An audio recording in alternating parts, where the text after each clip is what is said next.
overall.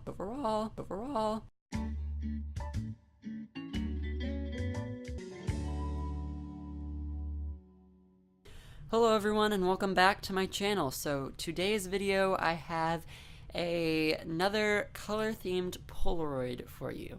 So last month on my channel, if you didn't see it, the month of July, I released a new series on my channel where each month I decided I would be illustrating a Polaroid themed photo that fit a certain color aspect or theme. So last month's was lilac. If you didn't see that, I would highly suggest that you do. I'll link the video in the description box below, as well as linking it in the top right corner of this video right now. So this month I decided to use the color Scarlett. It was recommended in the comments of my previous Polaroid video, so I decided to go with that. Usually I'm not a fan of the color red, it's my least favorite color, but I decided that I'd stretch my color scheme comfort zone and venture into the world of red. So that's exactly what I did here. The subject of this piece is a woman with kind of maroonish-y hair and some light tan skin. Another aspect of this video that I decided would be a skin tone tutorial with watercolors. Now, this won't be a very in-depth watercolor tutorial for skin tones. If you do want to see a more in-depth tutorial for skin tones with watercolor, please tell me in the description box below and I can have that be one of my future videos. But I just want to briefly talk about it in this video because I learned a new trick recently in the past week that I incorporated into this piece and I think it was super helpful. So when you're mixing the skin tone for a piece with watercolors, you usually mix two main colors, and that is red and yellow. And depending on the type of skin that you're choosing to illustrate, it'll be more on the red side or more on the yellow side. Now, a lot of the times, it'll be more on the reddish side, and that is true against most skin tones just because red is a very warm color, and most people have fairly warm skin tones.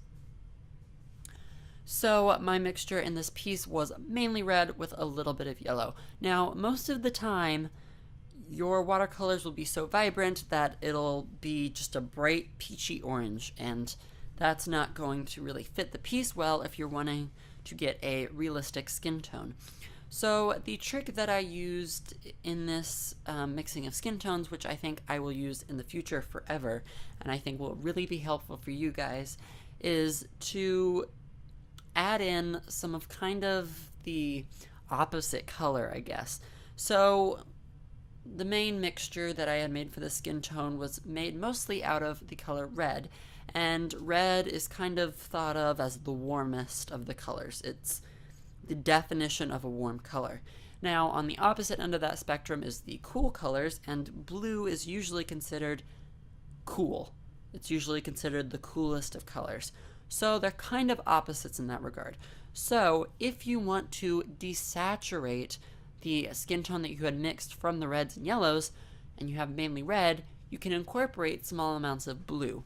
This will, one, turn your mixture more of a brownish color, and it will, two, make it a more natural skin tone. It'll desaturate the colors, and you can use this in any way you want. So if you have mostly yellow with some red, a lot of water, and a little bit of blue, you can get a very fair skin tone. Whereas if you use a lot of red, a little bit of yellow, and a lot of blue, you'd have a darker, kind of brown, deep skin tone.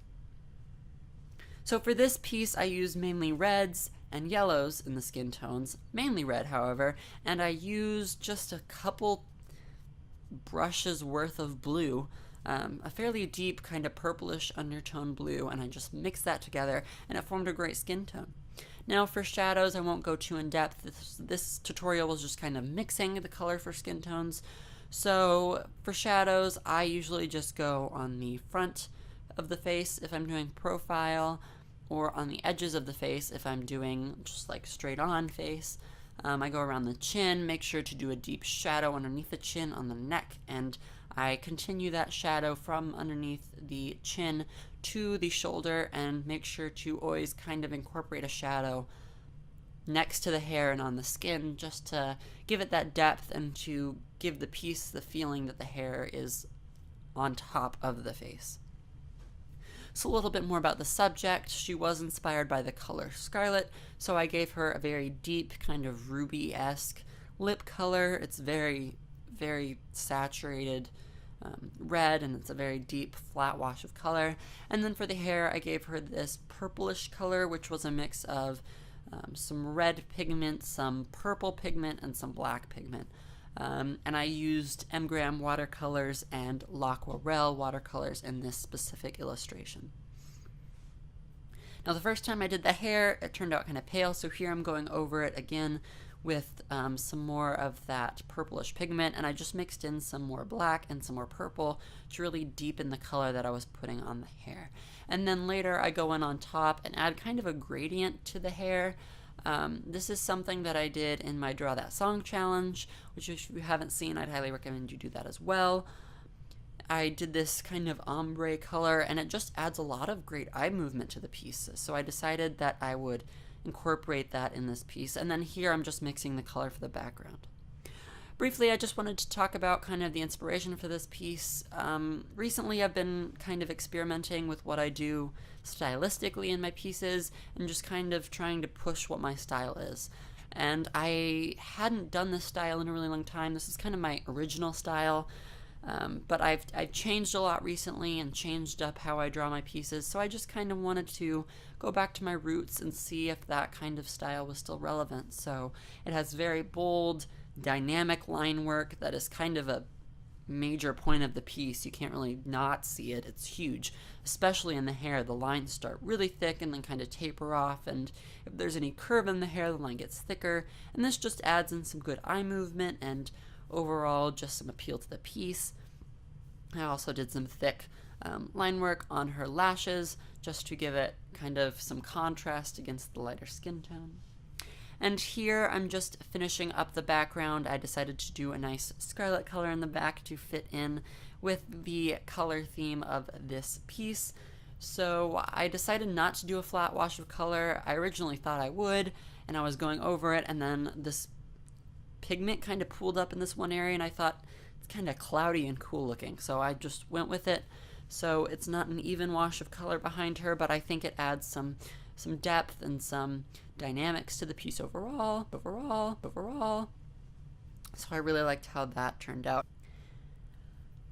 Alright, that's about the end of this video. I hope you guys enjoyed. Make sure to subscribe to my channel and hit that notification bell so you don't miss any future videos.